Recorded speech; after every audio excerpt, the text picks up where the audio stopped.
and a dim boner to get you extra possession, to get open shots. And I think that is one of the ways. And then just silly plays that you have to try to eliminate in the game. I think they made situations where you can't leave Jason Tatum, one of the best player on the team, wide open to have jump shots like that. And we talked about when he's in isolation at the end of the game. Yeah, I know, right? We got to double. Okay, make him get the ball in his hands. Somebody else beat us. That's exactly what I was going.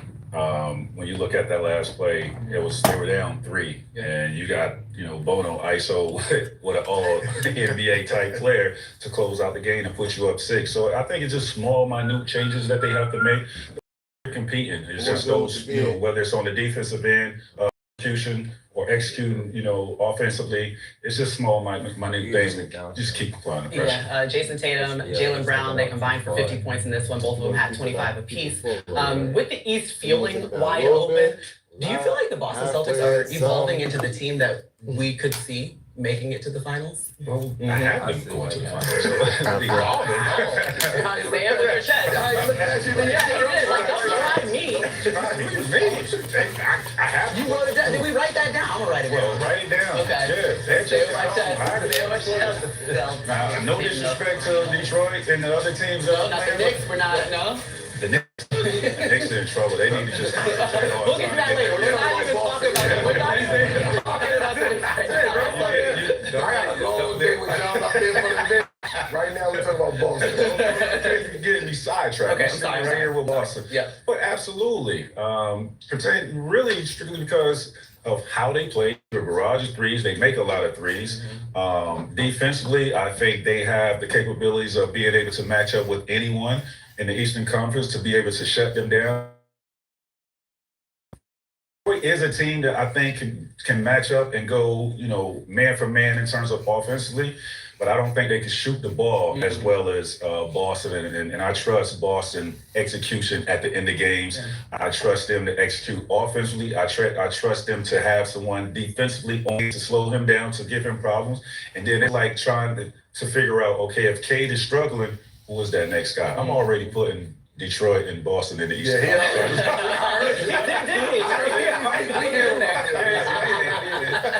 But I will say this: the one thing to add to Boston's great starters is their bench. Yeah. They have bench score that if someone in the starting line is not playing, I can enter Vucevic. I can also enter Peyton Pritchard and the other guys who they have coming off the bench that are shooters. So they have everything you need. Yeah. They outscored their bench 35-14, and it seems like the difference in these games has been the three-point shooting. As the Celtics knocked down 23s, whoever wins that battle seems to get the victory. In the series, they gonna shoot them. Game 4 on NBC tomorrow night. All right, more on the action that we watched. What's up, bro? I have seriously always wanted to start a fairy garden. Setting up all the different pathways to connect all of the houses was probably my favorite part. I also found these really cool tall mushrooms that kind of move around with the wind, so I added those in the very back. Now run to Hobby Lobby to check out the spring shop while it's 40% off and make your own. Wanna sell those wheels, wanna get it off for real fast now. With CarMax. You wanna do it. You wanna drive? CarMax. Lakers brought to you by your Toyota dealers. We make it easy. I'm Chris McGee alongside Danny Green and James Worthy. We have Mike Trudell out there in Houston. The Lakers go up 3-0 on Houston, one of the most improbable comebacks in regulation, down 6 with 30 seconds left. The resilience, the guts, what an effort. The brilliance of 41-year-old LeBron James. The toughness and clutch play from veteran Marcus Smart. Put into words, big game, this win and what we just saw. Put into action. Yes. Put a word in play. I feel like getting up on the table tonight because that was a big game. I'm too heavy for the table, guys. I don't want to crash. Dieter, I just can't understand at his age. And he's led in championships, he's led his whole career, and tonight he did it again. My choice to take the shot. You don't have to shoot the ball well to be effective, and he was more effective without shooting the ball than he was making it. Free throws, steals, clutch play. Rui recognizing that he's got to step up a little bit. Yeah, it was a tough game in Houston. You know they were going to. But I thought the patience and the coolness under pressure down the stretch. It was some crazy plays. Referees wasn't making calls, some lazy passes. I thought they got it done. Gutsy win. Listen, I'm gonna say something quick to you. Yeah. You and I were not happy. No. In that final minute of regulation. You see all this, everybody? It was messy. This is what I was writing 30 It seconds was left. like we said, there was some We thought it was passes. a golden opportunity, maybe slipped away. Man, they had the lead the whole game. Yes. And they let it slip away in that fourth quarter. They gave them life. Gotta give credit to Houston. They fought. When they're down a man, KD being out, Alperen Sengun, Jabari Smith had a heck of a game. They stepped up. Reed Shepard, they made shots time and time again. But toward the end, it even got messy on both sides. They gave an opportunity. And Bron had a switch with Alperen Sengun at the top of the key. He attacked him. Felt like he got tripped. Didn't get this foul. Tried to turn it over. And that possession didn't get back. Sengun got a layup. Somehow Marcus Smart fought, made gutsy plays, offensive rebounds, but got a steal. 2 get 3 free throws them in the game. Bron redeems himself, hits another 3, and tie it up. Behind the steal. Yeah, from behind. still poke from behind, throw ahead pass is still kind of messy. Pump fake, reload 3, ties the game up. Same possession happens in end of overtime. Bron gets a switch on Sengun, drives to the basket. This time, thought he might have got fouled, didn't get the call, but he runs back on defense, makes winning plays, gets rebounds, throws it in, deflects it, steals it from Sengun, gets on the floor, tries to get a jump ball. They won 2 jump balls, but this was like a gutsy one. It went back and forth. Some of it kind of messy, but this was basketball. It's playoff basketball, and this is what we love to watch and what we love to see. And if you didn't see the game, Danny just gave you the great and absolutely broke it down. And with that, the Lakers lead the Rockets 3-0. Here's Marcus Smart, the hero of the game, with Mike Trudell. All right, Marcus, man, what an incredible comeback. Let's start in the fact where you forced the OT, down 6 with about 29 seconds left. You almost never see something like that happen in the NBA. The first thing you did was get your hands on the ball, somehow get the steal. Can you take me through that before you get to the free throw line? Yeah, they were trying to get the ball to some men, and Jabari kind of picked his dribble up. It was in a no-man zone. And, he threw a lofty pass that allowed me to get time to get back. I got it. And, I just wanted to make a play. I knew that they were going to, try to press up us on the 3, probably a little bit too overzealous with it. And I got the foul, made 3, and then Bron came down, did his thing, sent it to overtime for us. Lakers fans are getting to know you this year, but that's just part of your DNA. You don't think about the score and never giving up? Never giving up, because you never know. There's always more time in the game than you realize, and you always got a chance. So then LeBron James ends up picking the pocket, Reed Shepard, he gets the ball. You see that go in the air, what are you thinking? Oh, it's a bucket. I already knew. I had my hands up. You can see my hands already up. And he did what he does best, man. He made big-time plays. That's why he's one of the greatest, if not the greatest, to do this. Then you do a lot more in the overtime. You're back to the free throw line. You're getting over 20 points. You have 5 steals for a second straight playoff game. What was the key in that OT to prevail? Just take the boys and go out there and, bring the fight. Throw the first punch. First 2 minutes of the game was going to determine it, and we came out hot. I know you've talked about how you weren't sure what was going to happen after last season. How about where you are right now? All that you've been through, to be on the floor, to be making key plays. How much are you appreciating that? Very grateful. I'm blessed. Beyond measures, I thank God every day. Because at any given moment, this could have been over for me, right? And it could be over for any one of us. So being able to be back out here with the team, with a group of guys who's really, appreciated me, brought me in, and, showed me love. So it feels real good, and I'm very appreciative. Last one for you. Of course, this isn't over yet. It's 3 games. You got to win 1 more. What's the key? Keep with it. We can't beat the team. They're their home. They just lost a nail biter, and we know they're going to come out punching. They're ready to claw and scratch, and we got to be the ones to do it first. Go get some rest. Thanks, man. Marcus Smart getting a hug from LeBron James, Magic Johnson, and now Marcus Smart. You see games 3 and 4 in the 1980 West semis, back-to-back game steals. Marcus did it round 1, 2026, games 2 and 3. You've heard him after game 2, and you heard him right there with Mike Trudell. Didn't know if he would be back after his unbelievable run with Boston. Spent 2 years in Memphis, injured, missed 2 years basically. But the Lakers did the analytics, they did the work on him, and they knew that he could still be a winning player and return to what he once was in this league. And he has shown that. The toughness, the clutch ability. 8 points in overtime. He had 21 total on just 10 field goal attempts, 9 of 11 from the free throw line, 2 of 4 from 3, and he also had 10 assists and 4 rebounds. Incredible, James. I love players who know how to find multiple ways to play the game. If you're not shooting well, I'm going to lock you up. If I'm going to get to the free throw line. I'm going to make some assists. I'm going to dive on the floor. He has so many ways that he affects the game that, you just can't close him down on one or two things. He's a chef, Gator. He's a chef. He's cooking. You open the refrigerator and there's nothing in there.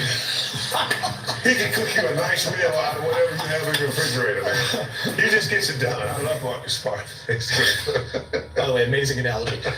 Danny. Chef, man. With 30 seconds left in this game, the Lakers are down 6 points. They have the win probability on all those apps. 3% chance to win. Game was basically over. The Lakers were going back on defense and almost a surrender moment. Nobody told Marcus Smart.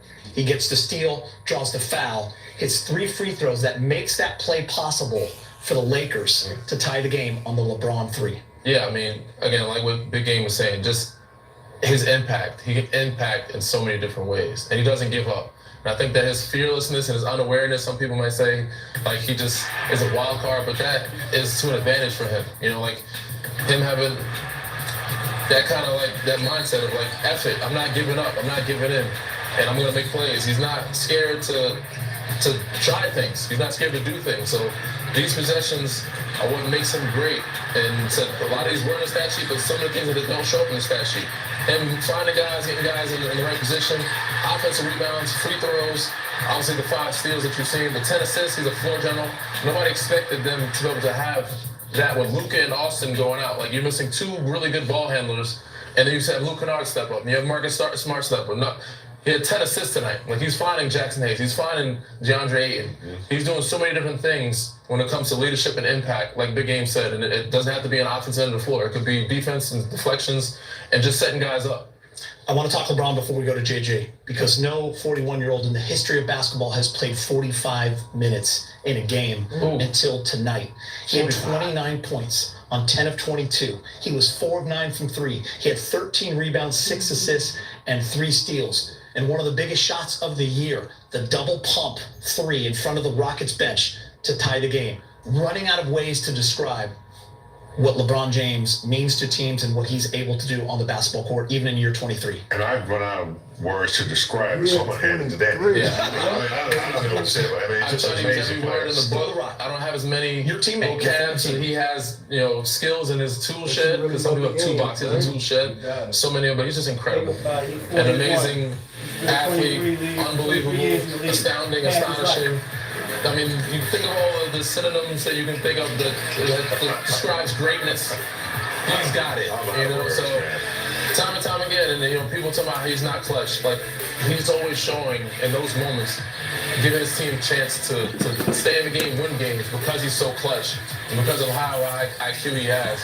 When you add that with other guys that can help lift you up, like a Marcus Smart with an offensive rebound, or a Luke Kennard who's high IQ as well, can set the table a little bit, knock down a shot. It opens up the floor so much for those guys and for him to be at his best and show LeBron James the 2010 LeBron James, his younger self, and kind of turn back the clock a little bit. But yeah, there's so many words to describe his greatness that there's I can't even think of him. There's not enough, really. I'm curious what Father Time is talking about in his corner between rounds, because he has never been hit time to get his ass kicked this. Right He's absolutely getting his ass kicked. And James, this is not 2019, 2020. LeBron was 34 and 35 years old playing with Danny when the Lakers were by far and away the best team in the league, and he and AD and Danny were running people out of the gym and winning a title. This is LeBron at 41, minus Luka Doncic and Austin Reeves, and him leading this Laker team to a 3-0 lead over a Houston team that won 53 games. Yeah, I've seen it a couple times on this show. The Brad Pitt movie. What is it? Benjamin Button. Benjamin Button. Benjamin King Button, man. Yeah, I mean, Gator, when you have that much knowledge and you keep yourself in pretty good shape, you have an edge because you have the experience, you have the knowledge, you're not going to panic. I think fatigue gets LeBron sometimes when he makes those little lazy passes, because he makes a few of them. I guess he's expecting the players to come back to the ball, but he's just phenomenal, man, and he wants to win. He wants to win. Phenomenal is the word, but again, I think because he has such a mental edge over everybody else, he finds a way to push his body to do those things, push himself through the limits to make those extra winning plays. Time to hear from Coach JJ Redick, brought to you by your Toyota dealers. Both those guys made big time plays, and before the game, at halftime, we've talked for the last 10 plus days just about elevating everything, and their first road playoff game, and you have to elevate your poise, you have to elevate your composure, recognizing that there's going to be moments where the crowd's going crazy, or you get down, they make a run, whatever it may be. We weathered a lot tonight. We weathered a lot of turnovers. I thought our defense was fantastic, and then in that moment, just to have the poise to keep playing, and Smart made a huge play to get us into a one possession game, and then coming out of that timeout, for them we wanted to get a trap, and Rui and Braun did a good job of just putting pressure on Shepard, and obviously we make the steal, and Braun hits a big time shot. What was it like, just the swings, the emotional swings? What was kind of your focus on the sideline, and what Next play. I mean, look, there's a lot of things that happened tonight that were not perfect, including some stuff I did. There was one timeout that I wish I could have back. Where they had the ball and it was a need play, and wish I had made a different substitution. But you just got to get on to the next play, and that's to me, is that a hallmark of poise. That's a hallmark of composure. We certainly had a lot of discussions both on the court and in timeouts about correcting some things. We probably made more mistakes tonight, and as a group, and not just the players. I mean, myself included. They made more mistakes tonight. It's tough to win on the road in the playoffs, and again, even without KD, they're a great basketball team, and that was a huge test for us, especially in that moment when we're down 6. I'm sure there's plenty of the things that Marcus Smart does that are in the context of what you guys ask him to do as a coaching staff, but the stuff he does, like that, shooting the gap to get the steal with 30 rebounds, leading to 2 free throws to go up 4 in overtime. I imagine that's just him, right? And what's it like having a player that has that extra something to his game? Right. I mean, he's a winner. He makes winning plays. Obviously, the steal was huge. Those the 2 plays in overtime that really got us the lead and kind of kept us in control of the overtime were on offensive rebounds, and that was Smart got one where he gets fouled. He's chucking the ball to half court. He ends up getting a layup on that play. So as much as we have emphasized their offensive rebounding, we also want to crash. We also want to get extra possessions, and those 2 guys made 2 of the biggest plays of the night. Listen, we usually don't do this. We're not even going to show you the first half. Just know that the Lakers played great, all right? And they were up 11. They were up good. They were up 11. All right, let's just start you in the third quarter, because we got to show you this, and we got to get rolling here. Third quarter. Marcus Smart, getting a little layup. Feeling pretty good. Up 11 there. Feast right there. Most 20-point double-doubles, 40-year-old in NBA playoff history. LeBron now has another record. 4. Kareem Abdul-Jabbar with 3. Danny, you got great shoes. Yeah. Your look is on point. Well, thank you, man. Your family's happy. I'm trying to keep up with you guys. Get over there and break it down. Give a little breakdown. Winning plays, What Danny. was happening in winning plays. And it started with Marcus Smart. Obviously, he does it on defense, but this time it was offense. He usually gets that deep.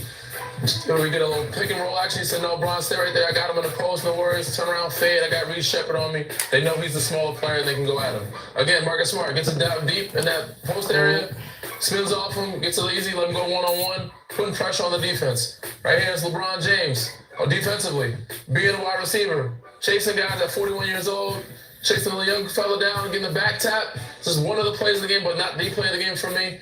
Goes to the head, gets it back to Luke Kennard. Luke Kennard pump fake, swing it right back to him. Fine, LeBron James, knowing he's a clutch guy and he's going to knock down the shot. Pump fake, let him fly by. Cash. And here, got offensive rebounds. This is what kept them in the game as well. Rui. Saving the pass, swinging it. This is beautiful basketball. Pump fakes, little penetration swing, get off it quick. Another pump fake, swing, find LeBron. LeBron kick it to the corner, pump fake. And then Rui, he recognizes who he has on him. Who is it? Reed Shepherd. He's a little bit smaller than me. I'm going to pull fake. I'm not going to settle. I'm going to get to the rim and know that I'm a bigger body. I'm going to finish with two, real strong off the glass.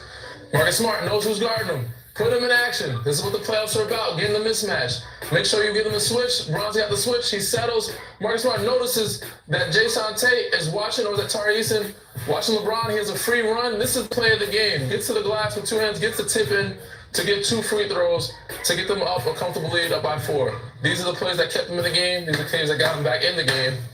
And, got them over that hump. So, is that your second? These are winning plays. Winning plays. 360 worthy clap. Yeah, that's a 360 worthy clap. Yeah, there you go. Hey, could you guys give me a tape of that? Epic. Great finish. Just happy, man. I'm just happy that was a great win. The Lakers have. We're going to hug out for this show, man. You don't understand, Danny, what we've been through the last 10 years. And to start the series, nobody thought, who would thought they'd be in this position right now, right? They're up 3-0. You're now cloud 9. Come on, man. Should 2 best players being up 3-0? Yeah. That's something to celebrate about. That's good chemistry, good coaching, good togetherness. Right? Still got one more to go. Right? Exceptional. Marcus Smart joined Magic Johnson as the only Laker with 5 or more. Marcus Smart continues to make his mark in his first postseason game with the Lakers, the highest scoring overtime ever since 1997. Kobe had 12 in 06.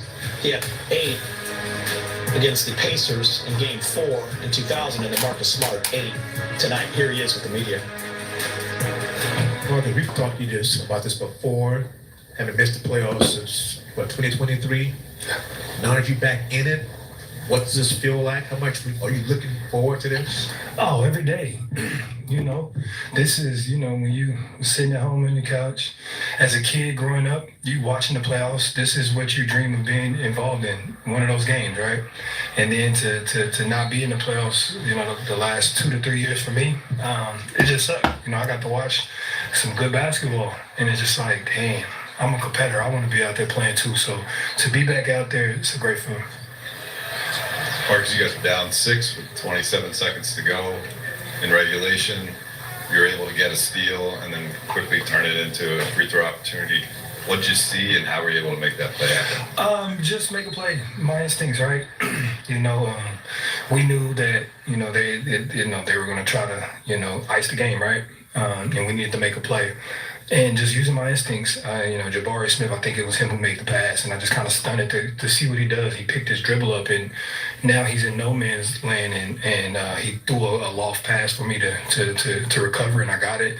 And as I looked at the clock, I seen, Tate running really fast, and I'm like, okay, is he probably not going to be able to stop in time? So I just pulled up right away, and he ran right under me, exactly what happened. So it was a smart play. That's part of my being a vet and my vet savvy, been in the league for 12 years. I picked up some tricks from some guys, right? So that helped us a lot.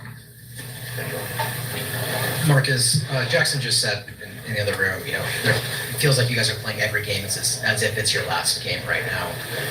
What does that kind of mentality mean to you to hear that from, a younger teammate like that, and kind of you guys build back a way to win this game when it seemed fairly unlikely under a minute to go? Love it. I mean, I've been talking to the guys, since I got here.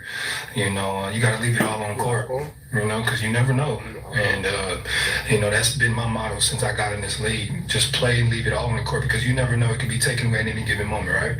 And with 2 of our best players down, we got to play desperate. We got to be the most desperate team, and that's how we've been playing. And that's how we win it, right? The chemistry is being built because of that, and you're starting to see guys' confidence go up because of that. Marcus, obviously, the Rockets are going to come out desperate in Game 4 to avoid elimination, but you guys have an opportunity to win on Sunday, advance to the second round. Do you even allow yourself to think about what advancing in 4 would do for you guys, whether it's Luka and Austin? So I guess what was the message from JJ in that regard for Sunday? Got one more. It's not over. We got one more, and we're in their home, and nobody wants to get embarrassed in their home, and we got them in the nail biter tonight, so it's one more. We can't worry about what happens after that, because we got to take care of that. So we'll worry about that after the game. Right now, Sunday is the only thing on my mind. All right, take a look at the NBA playoff bracket. We'll start with the East. It's all tied up with Detroit and Orlando as they head to Disney World. 1-1. Cleveland 2-1 over Toronto. How about them Hawks winning games 2 and 3? Clutch, they were up 2-1. They have fun and young. Boston in an absolute battle with Philly wins a close one to go up 2-1. To the West we go. Thunder up 2-0. Lakers 3-0. Minnesota beating down Denver in Game 3 to take a 2-1 lead, and the San Antonio Spurs, Portland Trail Blazers, Allie on the sideline from that one. That is 58-48 Blazers with no Wemby playing for the Spurs. Rui is with Mike Trudell in the media. Where do you think just the kind of the composure and just with Marcus and with LeBron and everybody who's on the court and that final minute when you're down 6, or right when Marcus gets that steal, what does that say about the journey you guys have been on this year? I think mentality was, never give up. When we was down 6, I don't think we haven't gotten a situation like that, especially this series. So we're a little bit down, feel a little timeout. We're like, oh, we gotta do something about it. And I think Marcus made a big play, the steal, and the foul on 3, we had all three free throws, right? And LeBron made like 10 threes, it was crazy, it was so quick, everything happened really, fast, but yeah, I think, it was a team win. Going back to the first quarter, you had, was it 14 or 16? Yeah, 16 in that first quarter, and everything's going in, perfect from the field. Yeah, 16 in the fourth quarter.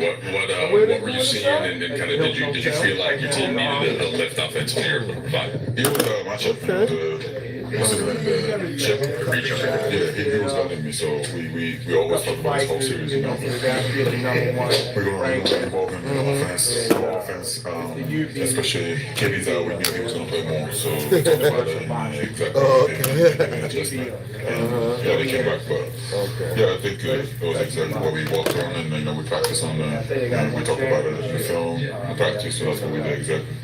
You said that you guys are a little bit down just like in the mood. Yeah.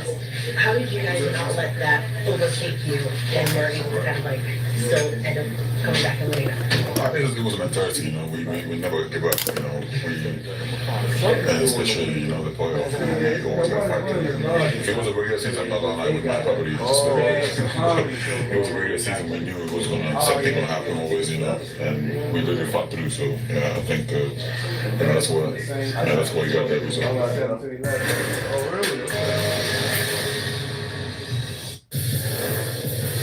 And we're back. LeBron James at the podium. LeBron, less than 30 seconds left, down 6. 99.9% of NBA games are over at that point. What can you take us through kind of the poise, the experience, first with Marcus and stealing the 3, and then you can just take us through those sequences? Yeah, the game's never over till 0's on the clock, obviously, and Marcus was able to get that steal. Keyshawn fouled him for the 3, and all 3 they called timeout. And we went in with a game plan to, not foul right away, try to make a play on the ball, see if we can create a turnover, extend the game a little bit, and I was able to get a back tap on Reed. We kicked it up, fumbled the ball a little bit. I tried to hit Luke for a 3, but I kind of fumbled a little bit, and they rotated him. He threw it back to me, and I was able to tie it. So, and then, they came in with a game plan to get a ball to San Antonio to win it. And Jax did a great job of high hands on that possession. I was able to get a rebound and ultimately going to overtime. So we executed that game plan to a T to even force overtime. And then how do you keep composure going into the overtime itself? You barely sat in the second half and just kind of continuing to will yourself to try and get a win.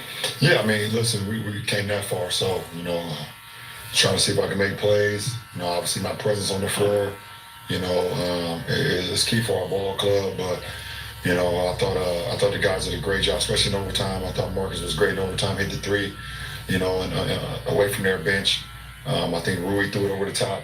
He hit the 3. He got to the free throw line, made free throws. And everybody kind of chipped in. It was just a gutty win for us. Marcus has missed the playoffs the last 3 seasons. What do you think this means to him, and what is he showing you guys what it means to be in the playoffs again? Well, I can't speculate what it means to him. That would be a question for Marcus. I can't tell you what it, try to decide what it means for him. But I know what it means for me and for the ball club to have him. And, you know, his will, his competitive nature. He's battle tested, obviously, in his career. I've run against him in multiple series. So, you know, I know what he brings to the table. And, you know, he continues to, you know, just kind of be that, you know, that even kill. You know, like, there's a lot of things that happen throughout the course of a postseason game where you can be, you know, high or low, but certain guys that's been battle tested know how to stay even keel. So it's great to have one on your side. Just as a guy who's done so much in the game, how have you processed this challenge from April 2nd till now to be out to your major horses, as you called them the other day, and then have to kind of rework what you're going to do on the fly with the most important games coming up? Yeah, I mean, it's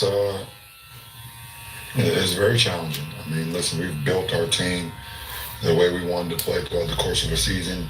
You know, and obviously we had injuries throughout the course of the season, but that helped. That happens. It's a long marathon, you know, and you hope that once you get to the sprint, which is the postseason, that, you know, you have your horses and everybody's in place and everybody has their role. Everybody know what their roles are, and we try to play it to a T. And obviously, you know, the last week of the season, the last thing you will want, or the last thing you even want to imagine or think about is shit, two of your best players going down with injuries and not being ready for the postseason. So it was a shift for all of us. It's challenging for all of us. It's challenging for me. It's challenging for Marcus. It's challenging for Luke.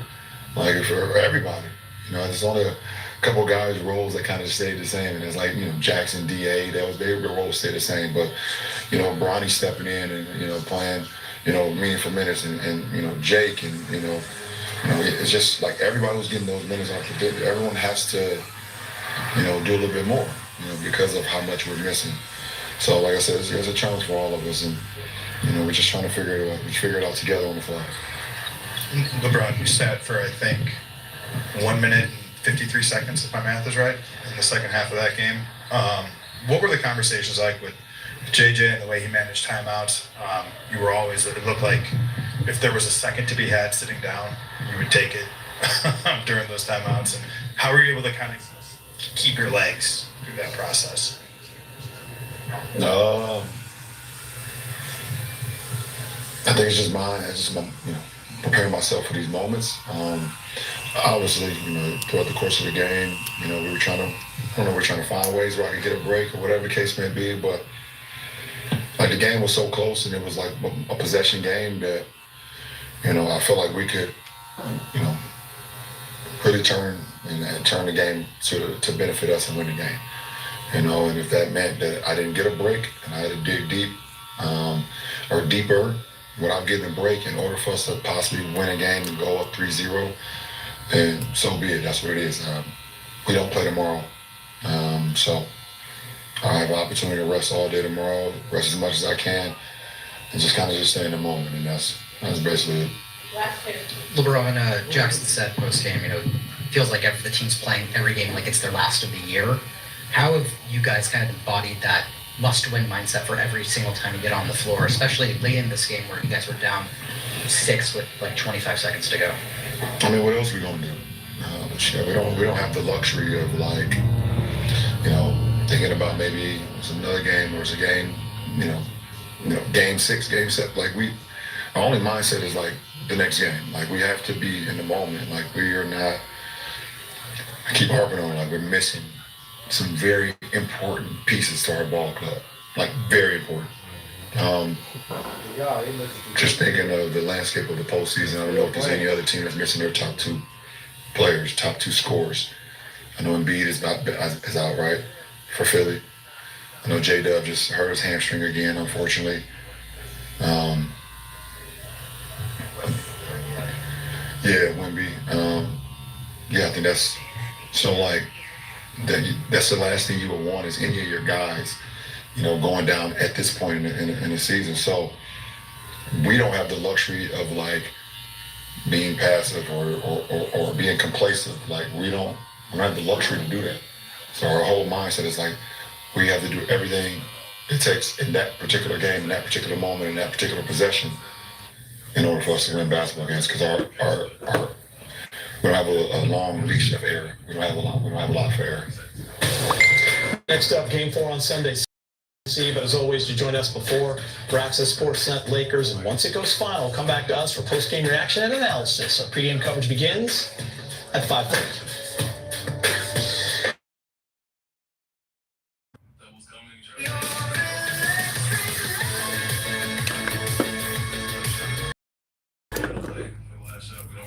At IHG Hotels and Resorts, you can guest a guest.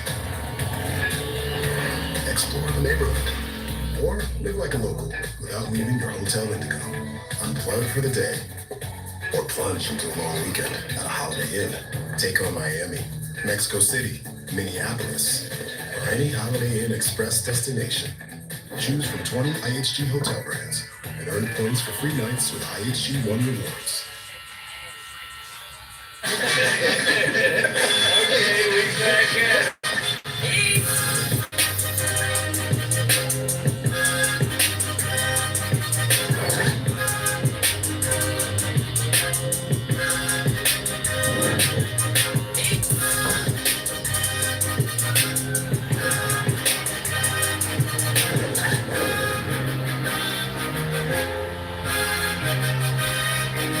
Welcome back to It Is What It Is. I'm your host for the week, Arabia Tillery, filling in for Stat Baby this week. And today we are joined by Cam and our special analyst today, since Mace is out, Tyrese Halliburton. How are you? I'm good. Reese, what's up, man? What up? Appreciate you having me. First of all, I've been working with this young lady for probably going on 2 years, and this is the first time we actually met in person. Look good. Thank you. So do you. I know that, but I'm just saying that as good as you look on the screen, but seriously, thank you. And thank you for coming in this week. You do a spectacular job with all NFL, with your page, and NFL in general. We know it's a playoff, so we're going to see what's going on for basketball right now. And it's also draft week, so we got a lot to talk about, man. Reese, what's good, man? What's good, bro? Listen, I don't know if people see me on the internet yesterday or anything else. Just know I changed my socks, underwear, and t-shirt, man, because I was out last night, but I haven't been home yet. So I was at a friend of mine, but I made sure I went to Walgreens and told Walmart and changed up everything. So I'll be like, Cam, Reese, what's happening, man? What's good, bro? You good? Listen, we're about to talk some basketball, some players before Arabia asks the NBA questions. I want to ask you a few questions. How do you feel when people be like, he only be with white girls? He never be with nobody. That don't bother me because you gotta think she's white girl, you know what I mean? So she's we see you hopping out of like dogs. But the problem here, I'm from Wisconsin. Right. I grew up around all white people, you know what I mean? Yeah. My girl is from Iowa. She grew up around all white people. Right. You know what I mean? So that video where you see up on the car with a bunch of white girls, it's like her sister and all her friends from growing up. So people killing me. These are came back here. He went straight to Wisconsin. How did you feel? And he's loving it. When your father ran down on Giannis during the playoff, how did you feel about that? No, you know the funny thing is I really didn't know it. I didn't know it was happening until I got to the locker room. I checked my phone, my Twitter's blowing up. He was texting me, what's good with Pop? I'm like, what are y'all talking about? And I seen the video, I said, damn. I was, you know, I was disappointed. I was mad that that's what they wanted to turn the conversation into. And like, he ended it after every small under the bridge now, but at the time I was looking at it. What was that conversation after you found out you were home late or whatever you spoke to? What did you say? I called him. I was like, I called him. Hey, bro, what happened? You know, man, I blacked out. I don't even remember. I was on the court celebrating. Next thing you know, boom. I'm like, man. I'm looking at him. I don't ever like get at my pops or yell at me. I just respect my dad, OG, you know. But I was like, man, I was mad that you handled it that way. Whatever. We had a lot of conversations after, but he was very apologetic, and you know, we just moved on. No, that's what's up. Your playoff run last year was something epic. Like you said, at least one game, you had a game-winning shot in every series of the playoffs. I'm from New York. My team is the Spurs. I'm from New York. I'm not going to have high blood pressure. So on and so forth being a Knicks fan. The Knicks haven't, I'm not old enough. I'm not even old enough to see the Knicks win. They haven't won in 52 years. When you hit that shot, and you hit them with the Reggie Miller choke. Now, I know you thought you won the game, but you was on the line. How long have you been thinking about doing that. 'Cause that, like, I was probably a teenager, maybe junior high school when Reggie Miller actually did that shit to the Knicks. And when I see you do it, I was laughing so hard because New York fans really thought you missed it. The ball bounces up and then it goes in. That couldn't have been spur of the moment. You have to think in your brain, one of these days, right, I'm going to come in Madison Square Garden and have this opportunity to do this. And y'all won the game, so it ended up working out. How long had you been thinking about that? No, I grew up, I ain't really obviously that's like before I was born. There was like Pacers Knicks series. And, they had the 30 for 30 on ESPN back in the day, the Reggie Miller, the winning time, right? So I used to watch that all the time. That's how I got to know who Reggie Miller was. Right. And so when I got traded to Indiana, that conversation was always there. I'm like the next Reggie to the Pacers, whatever. And so from there, every time we play the Knicks, I'm like, damn, I'm waiting for the right time. Like, it's going to be the right time eventually. And everybody always like, yo, you got to pull out the choke, whatever. I'm like, but you can't just do that and look thirsty. You know what I mean? It gotta be the right thing. They got to choke a lead, and it's got to happen the right time. Right. And that's exactly what happened. So I was what's looking up, bro? at What's going on? win How the you game, doing, you know what I mean? But it's definitely something memorable, something we'll remember forever. I gotta give you credit because we listen to it when we play in New York or we play these teams from these cities. We usually listen to artists from the city. You know what I mean? So a lot of times in the locker room we listen to a lot, man. Especially the song that makes me think the most about those series is "I'm Ready." Oh yeah, yeah. Appreciate that. We used to rock that shit all the time. I appreciate yeah, that. Put the battery in your back, basically. We go do that. I appreciate it. How tough was it, right? And I'm sitting there watching their playoff run last season. And I'm like, y'all can say what you want, because sometimes you get scrutinized because they say he's herky-jerky, or he's not a traditional point guard, or you don't play like Chris Paul. You have your own style, but it works. How disappointing was it to get to Game 7 and you was already injured, and people see you play your heart out? And then, of course, any injury is always disappointing, but how disappointing is it to see you in Game 7 championship, one game away from winning it, and then not being able to win it? What's your off season like, and what is that mentality like? What's their motivation? Of course, your motivation is to get back out there and win it, but how bad is it? How depressing is it? Because we hear players talk about all the time when they have the injury that you have, the journey to get back. Was it really tough for you over the summer? Yeah, for sure. That summer was hard, bro, because like you said, it's almost like dealing with, like, the best way I could compare it with, but it's bigger than that, is like somebody's first heartbreak. You know what I mean? Like, to me, because everybody talking about how bad was the pain, whatever. It wasn't about I got hurt or like the injury. I knew I was gonna get surgery or whatever. It was just more so about the heartbreak of being in that situation, somewhere you dream of being at your whole life, and it just kind of, get ripped out of your hands so fast. So that summer, last summer was like, I don't want to say it was the worst summer because I got engaged and had some good things happen, but like having to go from, almost like being like Superman at the top of the game, like literally, 48 minutes away from being at the top of my sport, like, doing something that niggas could never take away from me, to like, I can't even walk, you know what I mean? I can't shower without. I can't get dressed and undressed without help. That's hard. That's like hard to accept. So it took a while, but once I got through that, and I had I have a great support system. My family really took care of me, made sure I was good. But it's still hard, bro. Like, even talking about it, I try not to go back and really watch the whole game like that. Like, we had a crazy platform. It's hard for me to go back and watch because I know how bad you gonna meet the actually got money like you. Come on. I'm a big believer in everything happens for a reason. I'm a big believer out there, but most of the ones that got money like that, they ain't looking at no fucking athlete. You know what I'm saying? They ain't looking at the business corporate dude that making that money too. We day 2 and of playoffs today. Bankers and shit. I don't know if I watched a game. You feel me? I came over here. I said, man, I'm gonna watch WrestleMania. I'm gonna get away. Like, even the season, like, I watch our games, but it's hard for me to, like, I love NBA basketball. I'll probably watch more hoops than most people in the world. But this year, bro, was hard because it's like, man, I can't even hoop. Like, this shit just pissed me off. I watch the team. There's a whole bunch of Kardashians out here. It's like them motherfuckers even better. It's been hard, but bro. There's a whole lot of women out here that's singing and doing I can't wait to get back out there, bro. But like I said, but a lot of them, few. It's not a whole pool. Because a lot of them are with athletes. You know what I mean? That's tough, bro. There's so many. Like I know it's gonna sound crazy. I feel like the point guard position we like in the best place maybe it's ever been. Like we may be the deepest position's ever been. You just gonna keep us in the hood. Steph, because I really believe he's the best point guard of our generation. Like when you scout him, you other dudes like if we play like Luka or Shea, I look at them, I'd be like, damn, I gotta guard him tonight. Good luck. I'll be in the gap, help me, right? You know what I mean? But Steph is like he's off the ball the whole time. So it seems like most of them always whoever guarding you screen crazy, you gotta switch, and then it's like, damn, I'm not gonna chase this thing through 2-3 screens. It's like it's a long night, so it's hard not to say Steph. He obviously lost to Shea in the finals.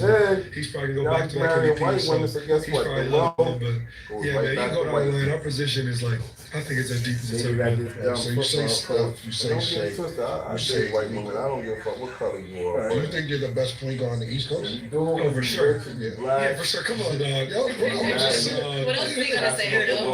Bro, I'm just saying because listen, man, you gotta. The Knicks win today by 20. You know what time it is. Jalen Brunson is Jalen Brunson. All year round, and shout out to Jalen Brunson. Arguably one of the best in the whole NBA right now. New York niggas don't want to hear that anybody's better than Jalen. For sure, they should. They say that Jalen Brunson is better than Shea Gilgeous. So you're better than Jalen Brunson. I just think like it's impossible. It's impossible to achieve the most if you don't believe that you're the best. Like there's no way. And like even I get on the court, it don't matter who it is, bro. Like we played the Bucks the past 2 playoffs, right? To me, Giannis is. There's an argument every year he's the best player in the world, right? But like, when I play these games against Milwaukee in the playoffs, I'm the best player on the floor. I just have to view it that way. And it could be almost a delusional confidence, but that's what allows me to do what I do. You know what I mean? So I just feel that way about everybody. Like I said, I respect everybody. I think everybody's great. But like, of course, I step on the floor and believe I'm the best player on the floor. As you should. Yeah, speaking of your peers, I mean, you were voted the most overrated player in the NBA by your peers, which is crazy to begin with. They would even have something like that. Did that motivate you to go? Like, what did you think about that? For sure. I think for me, like I wasn't a super highly recruited kid or anything. I always have had people talking shit about me my whole life. Like I'm used to it, you know.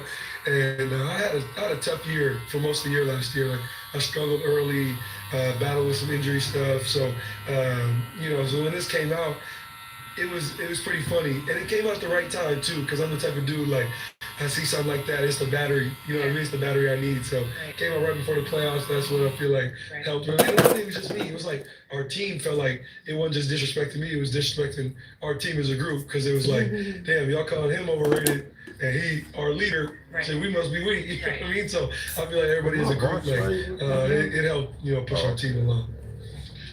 Where do you think next season Indiana's at? Are you team is in a rebuilding phase, being that you lost a couple key pieces, or do you think that you'll be right back where you were at before your injury? Yeah, for sure. I mean, I'm looking at it. I'm ready to. I think we'll be one of the best teams in the East, compete for a championship. To be honest, I know it might be crazy because we one of the worst teams in the league this year.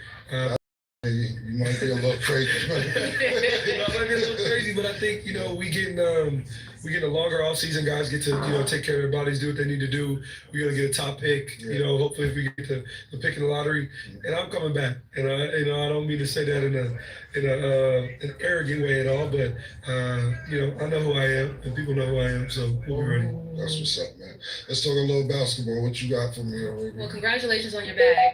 You got an extension recently. Have you blown it on anything crazy, or are you being responsible? No, I think I'm being pretty responsible, honestly.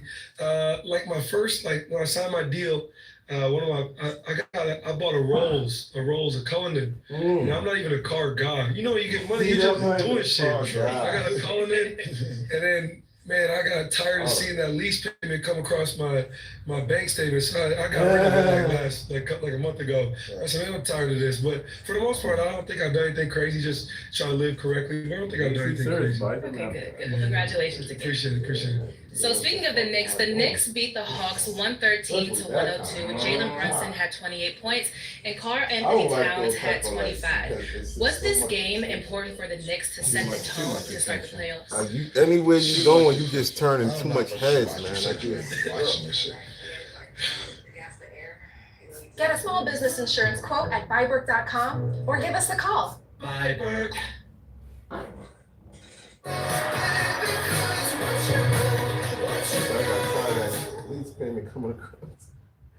Leo's working hard, growing. Pampers is working hard, keeping him dry. Only Swathers has a keep dry liner to keep That him nigga should comfortably probably dry. say 4500. Pampers, behind every baby. Like you bought a fucking house. You know why I'm excited for bottomless apps for $9.99? Why, Hank? Finally have a reason to chaps. Whoa! You've been squatting. You've been doing squats. Yes, I have been. Thank you. Bottomless apps for $9.99. With mothers, making time for the things you love doesn't have to be hard. That's why we made ceramic even more simple. Just spray onto a clean, wet surface and rinse off to spread the water-activated hydrophobic protection. That's it. No streak, no buff, just SiO2 technology and a powerful drying aid for a shine that turns heads long after you hit the open road. Mother's California Gold Ceramic Spray and Rinse. Ceramic made simple. Love.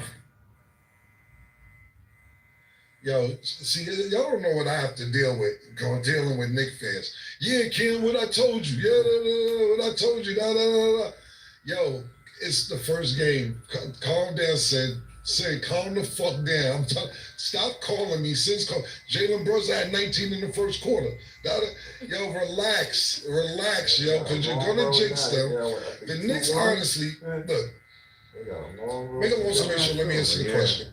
They should have won this game. It's good to set the tone at home. They have home court advantage. But anything less than making it to the championship is a disappointing season for the Knicks. I'm just gonna say that. I think that winning the game, like I said, is important. But you think about this, they fired their coach, they fired Tibbs, and they bring in Mike Brown. Essentially, you bring in Mike Brown to win you 5 games. You're a game away from the Eastern Conference Championship, actually against Tyrese and the boys. You lose that game. And then you're 4 games away from winning. They get rid of Tibbs because the players don't like him, so on and so forth. So New York, you're expected to go to the championship. We said this at the beginning of the season. Why are you expected to go to the championship? Tyrese Halliburton's not playing. Jason Tatum is out. And we don't know we don't know what the fuck happened. Paul George plays when he wants to. He's on steroids this year. He's podcasting. He says he's podcasting.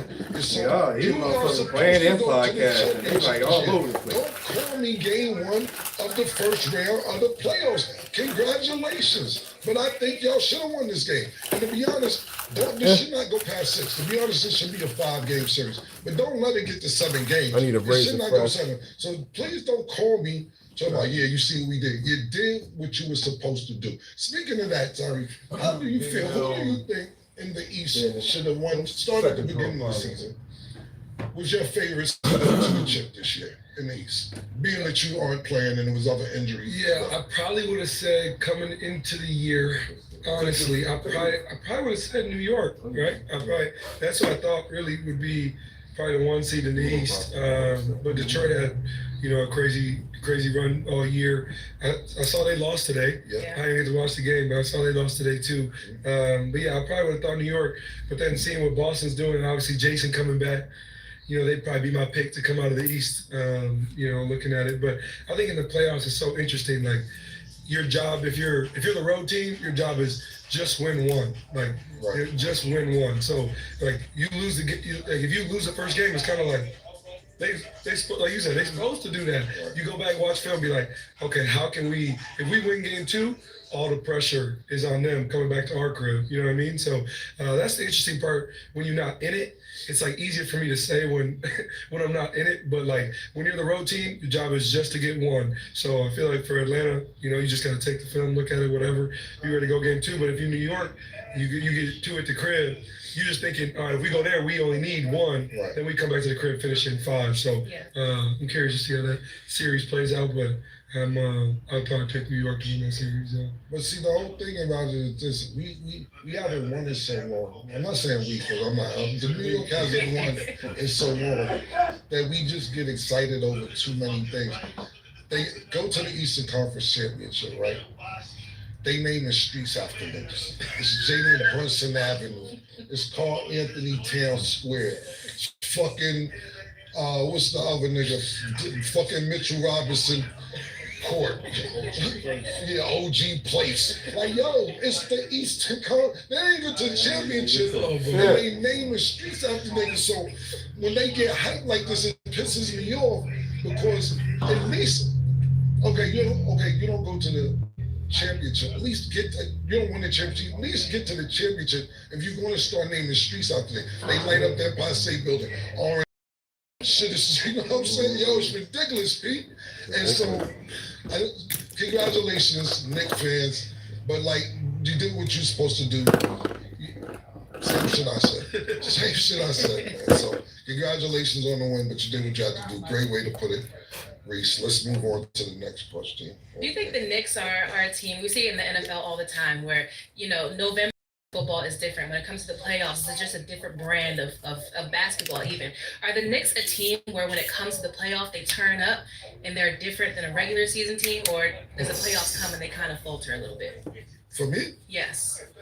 Been faltering for 53 years. Faltering. Faltering. Yes, they always falter. Look, man. Yes. Listen. They went to Buster, right? I'm older than anybody, so I've seen all this. Michael Jordan won 3 championships, and then he quit for 2 years, and then he came back and won 3 championships. During that 2 years, 94, 95. It was 94, 95, right? They won 91, 92. Yeah, 94, 95. People were so happy that he was going because there's like, yo, it's an opportunity for somebody else to win. The Knicks go to the championship. They play against Houston. That was your chance. You let Hakeem Olajuwon bust Patrick Ewing ass and kill y'all niggas, man. That was your chance. Y'all was up. Y'all was up. Then you go to the championship. The year was some lockout. And then you let the Spurs beat you. Listen, yes, they always fall. Now, you can speak from better experience because he actually played. I'm telling you from what I've seen, if you never won a championship in 53 years, what do you want people to do? You've been to 2 championships in 53 years. I'm not with it. So the Knicks are the Bills, basically. Clears out. It's time for Josh Allen and the Bills to do the thing. They go to 4 Super Bowls in a row, can't get it done. So basically, the Knicks are. Knicks ain't never going to no 4 championships. They never done that. What do you think since you've been playing up the Knicks? I can only go off what's happened recently. Yeah, I'm talking about since you've been playing. Right. I mean, I feel like last year where they were as a team, right? They beat Boston. Obviously, Jason got hurt in game 4. He got hurt in New York.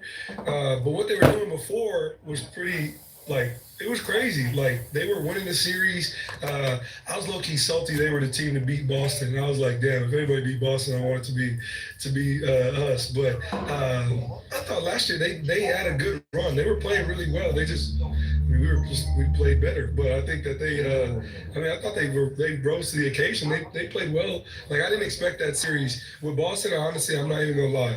And it's going to be, they're going to say I'm hating. But I probably would have, going into that series, I was like, Boston gonna win, 5 or 6, I think everybody. Yeah, everybody thought that, right? And then when New York stole game 1, did they steal game 1 and 2? I don't remember, but they was leading the series even when Jason got hurt. I think they was up 2-1, right? Yeah, so they won both in Boston. Right. Like, that's. Again, like I said, you're thinking just get 1, but if you get 2, it's like, damn, that puts the pressure completely on the other team. So, like, to look at that series and them leave with 2, like, man, they were playing so well. I think we were playing better at the time, but no, I don't want to say they fold. I thought they rose to the occasion, just not all the way. See, that's what I'm talking about. That right. What? That right there. mediocrity. He goes to their camera. They rose to the hospital, nigga. Fuck you mean they rose? They rose to make it to the Eastern Conference Championship. That's what you said? They beat Boston, so that beat Boston. That's their championship. No, I mean, so what they won occasion did they rise? Yeah, you're right. I mean, what you want me to say? He's trying to be nice. Yeah, what you want me to say? I want to explain rose to the occasion. No, but Boston just came up winning the chip. Right. They were probably the favorite. No, they was favorite. You're absolutely right, and it wasn't very good to beat Boston. But if you beat Boston, and then they don't beat the Pacers, what occasion is it really? Because okay. I'll give you an example, right? You know Stephon Marbury? Yep. Yeah, so we played against each other in high school. There's the number one team in high school. We beat them in the semifinals. Celebrate the whole shit, lost the championship. It was like 60-something.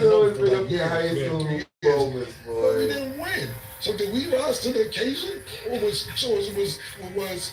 Lincoln, which was his name in school, our championship? No, stop selling for mediocrity. He needs to go and say like, he laughing over it like, I could have said you rose to the occasion. I could have said you beat the Celtics, which I agree.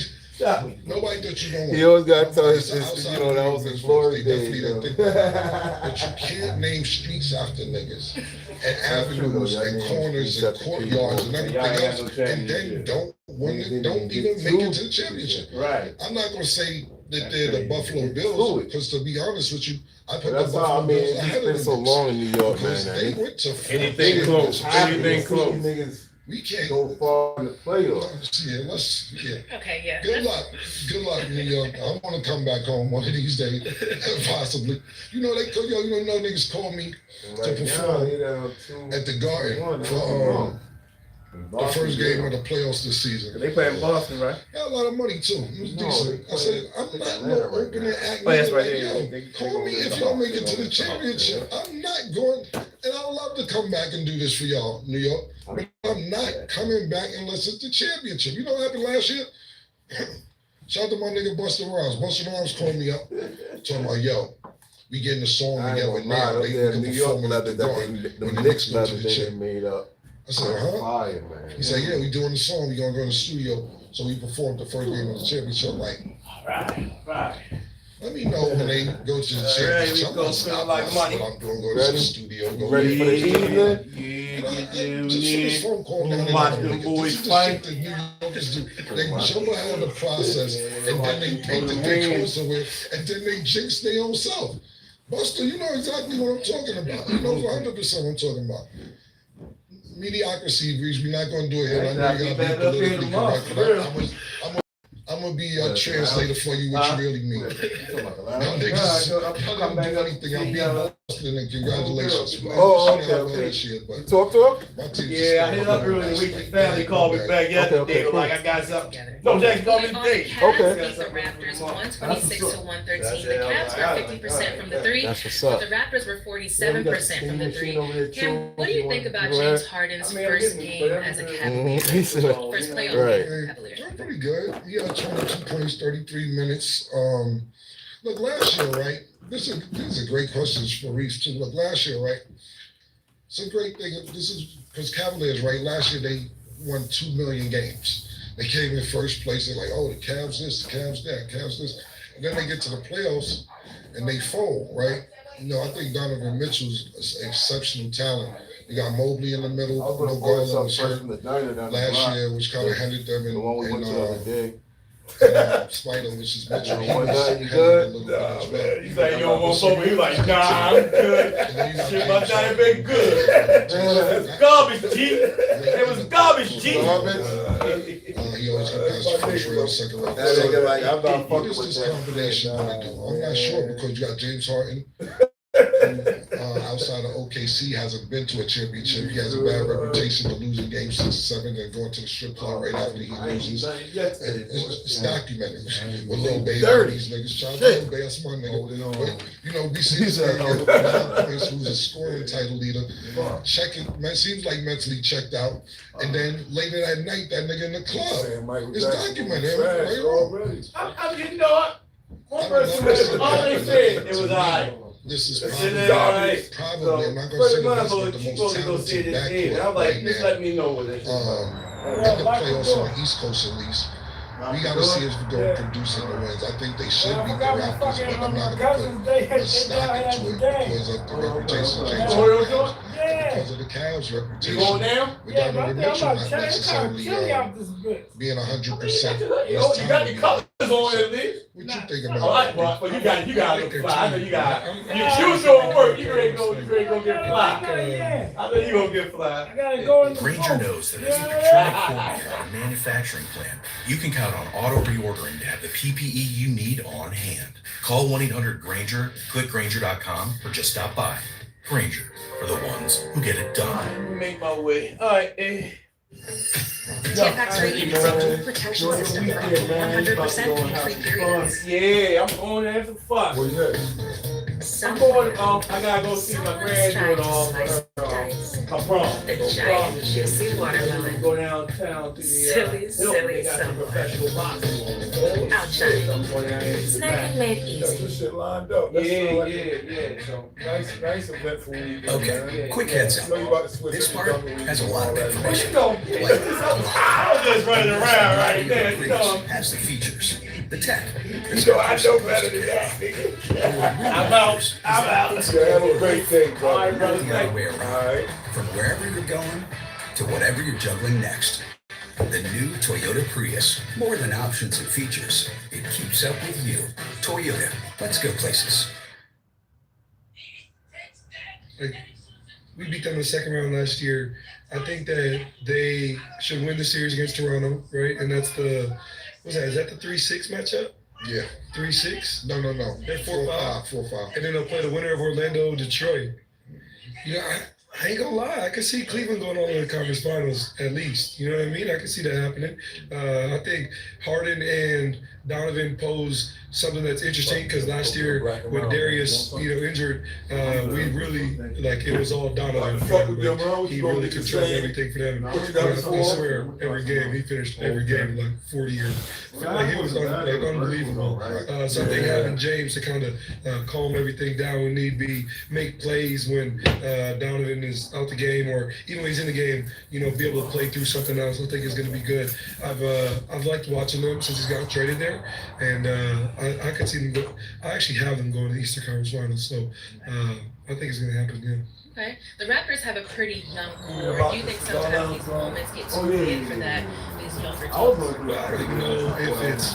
I won't even say that. I won't even say that at all. I think what Cleveland has, Toronto is all wings. You know what I mean? Scotty Barnes, B.I., R.J. Barrett.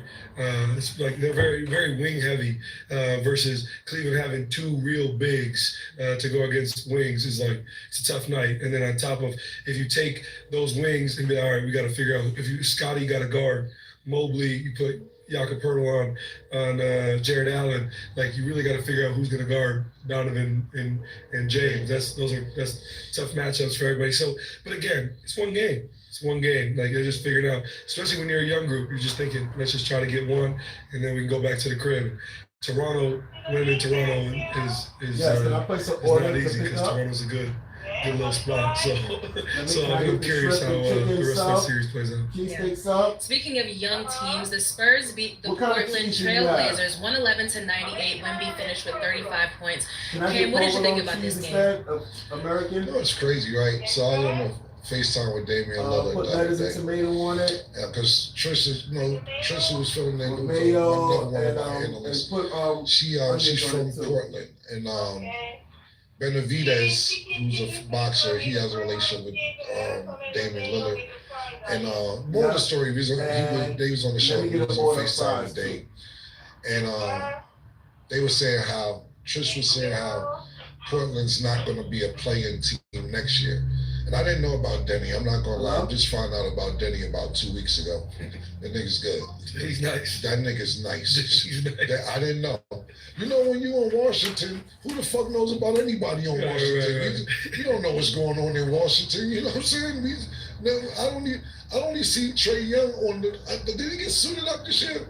Anthony Davis is checked out. They say, yo, they gonna send me over there. Just call me next year, nigga.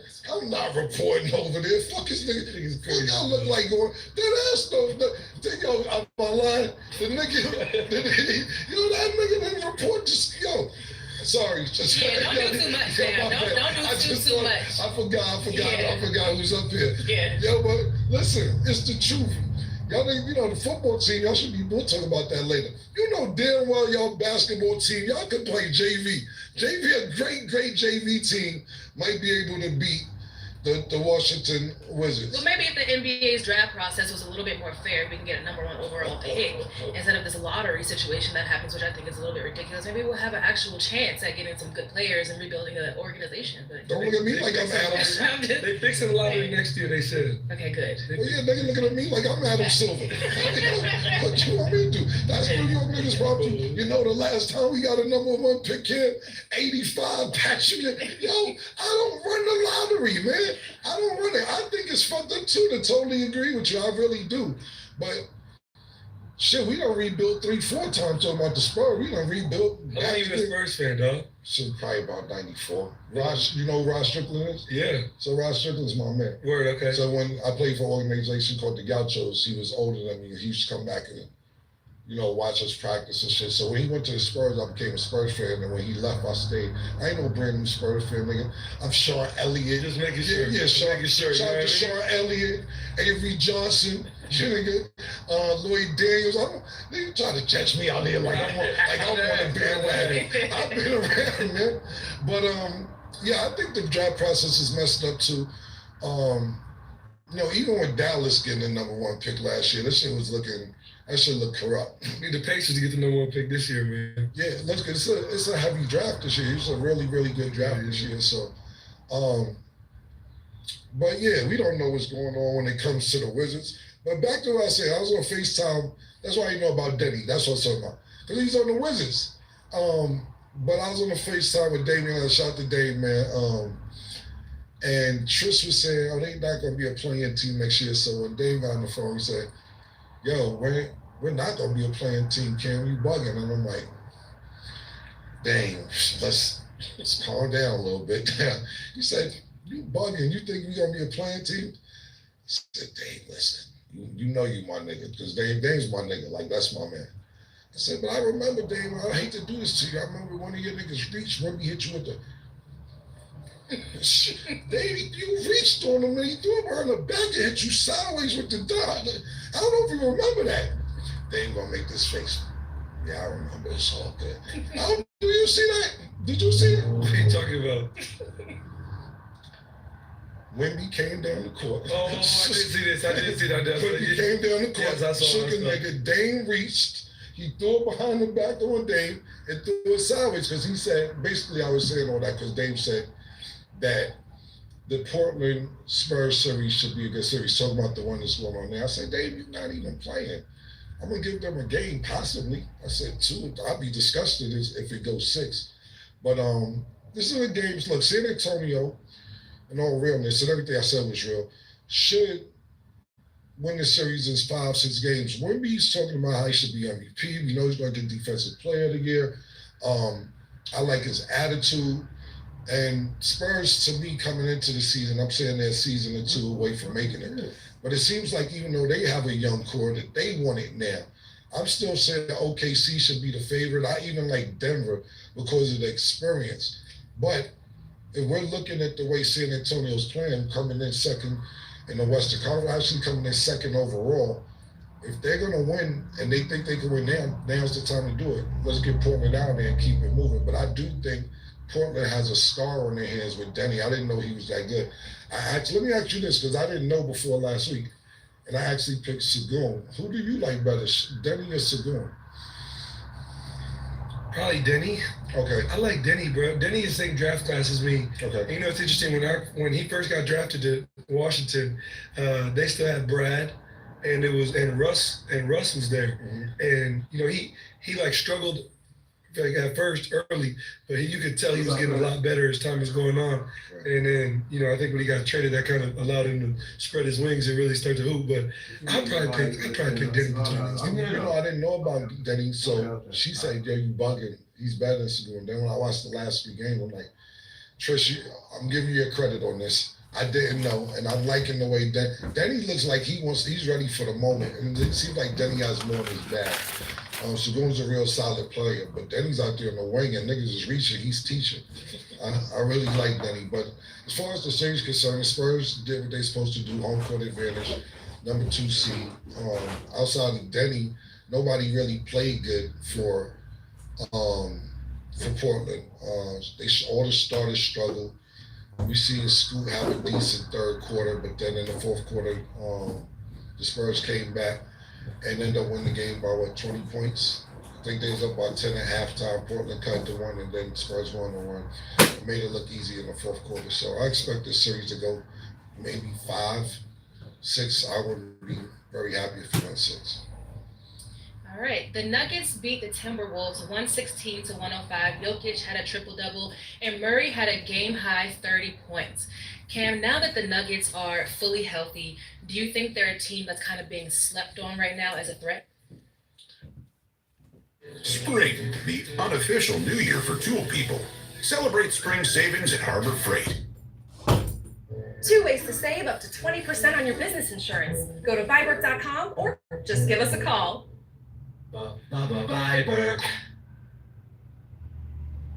I've finally found a sunscreen that feels light and is fully invisible, and can be used as an everyday under makeup primer. Like seriously, so soft. It has invisible protection you can trust at half the price. Don't sleep on this. Yeah, man, the Joker. I don't know Joker like I know Dame, but to me, the Joker is the best player in the NBA for a long time. What I think that was missing for Denver after they went, I was looking at Denver being one of these possible dynasties after they won their first championship. But I think what's missing for Denver is they coach is soft. You got rid of Mike Brown. You should have kept that nigga. Even I don't care if Joker get along with him or not. What's going on? That core, I don't be getting when niggas be winning, right? And I'm just asking. Niggas be winning. You can contest to this. You get along. I don't know if you get along with your coach. Your coach is sensational too. He's an NBA champion. It's the superstar and it's the fucking head coach, right? And they're bumping heads. If you're winning, why everybody just can't get along and come to work and go home, yo? Should have got rid of Bruce Brown in the beginning. That's first and foremost. Should have paid that nigga because he's a key part of that championship. Then he go missing. We don't know where the fuck he at. He was an Indy. He was an Indy. Oh, see, he didn't even know. He was an Indy. He was in Toronto first, right? Then we know Indy, and then we traded him for Siakam. Yeah, so Toronto. Yeah, I knew the nigga ended up in Canada. Shot him when he was a kid, not like that. But yeah, he just got missing. But he's a key part of a championship team. Got the best out of Michael Porter Jr. at the time. I think that they could win. But I don't know how good and experienced the coach is in winning. I think Mike Brown was excellent. I just think that he rubbed players the wrong way. But I thought if it equaled out to winning, it was good. But when you got the joke on your team, you always got a chance. I think Jamal Murray, but I don't like Jamal Murray when he plays against SGA. I don't like none of them niggas from Canada when they play against SGA. Not like that, but it looked like SGA. Like, I know y'all niggas. We live. I'm about to cut it short, y'all. We're going to get back to y'all today, though. Live at the Cutt Lounge. We always open every day. Check us out at 6401 Bel Air Road, the good side of Bel Air Road. Check out our website, thecuttlounge.com. You can see everything we do on there. We do everything from braids, fades, locks. Check us out, y'all. Free beverages for all clients when they come in here. We also got a cigar lounge right across the street from here called Legacy Cigar Lounge. Check us out, man. Cuttlounge.com in Baltimore on the good side of Bel Air Road, 6401 Bel Air Road.